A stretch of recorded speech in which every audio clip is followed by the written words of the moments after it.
Icon Audio Arts.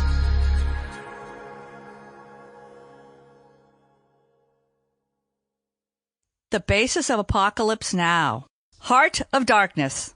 The Belgian Conquest of the Congo. Written by Joseph Conrad. Narrated by Geoffrey Giuliano and the Icon Players. Copyright 2020. Icon Audio Arts. Historical events and the people who shaped them are a seminal part of the content of Icon audiobooks. For as they say, those who forget the past are condemned to repeat it. We therefore find it imperative to reach back into antiquity, to examine the events which have shaped our complex and ever-changing world. Here at Icon you will come to understand the stories behind the crafting of our collective history.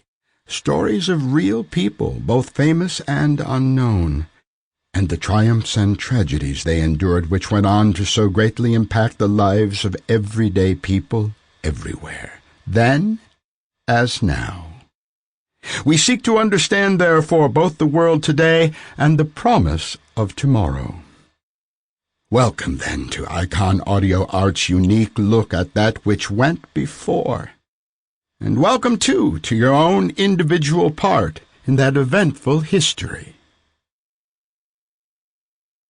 The Nelly, a cruising yawl, swung to her anchor without a flutter of the sails, and was at rest. The flood had made, the wind was nearly calm, and, being bound down the river, the only thing for it was to come to and wait for the turn of the tide. The sea reach of the Thames stretched before us like the beginning of an interminable waterway.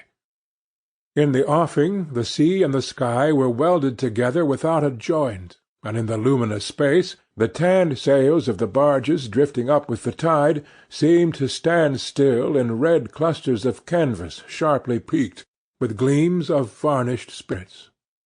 A haze rested on the low shores that ran out to sea in vanishing flatness. The air was dark above Gravesend, and farther back still seemed condensed into a mournful gloom, brooding motionless over the biggest and the greatest town on earth. The director of companies was our captain and our host.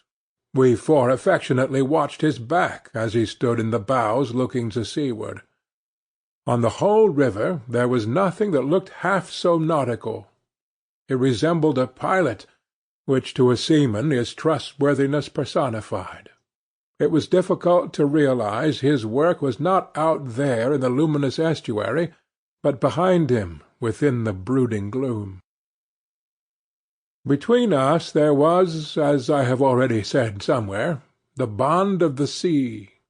Besides holding our hearts together through long periods of separation, it had the effect of making us tolerant of each other's yarns, and even convictions.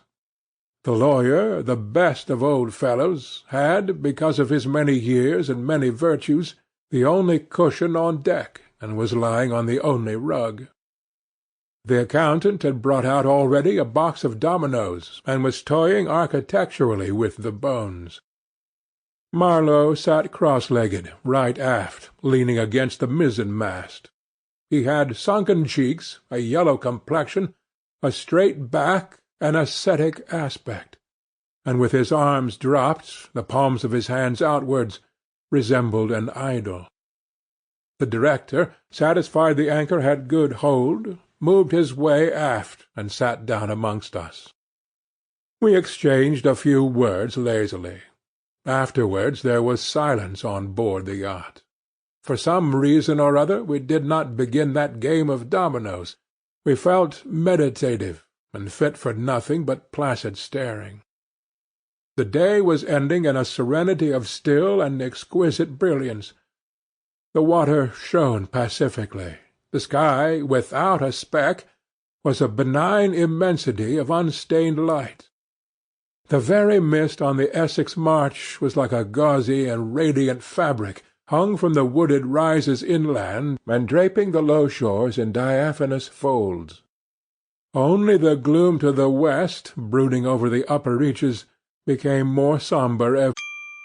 Sample complete. Ready to continue?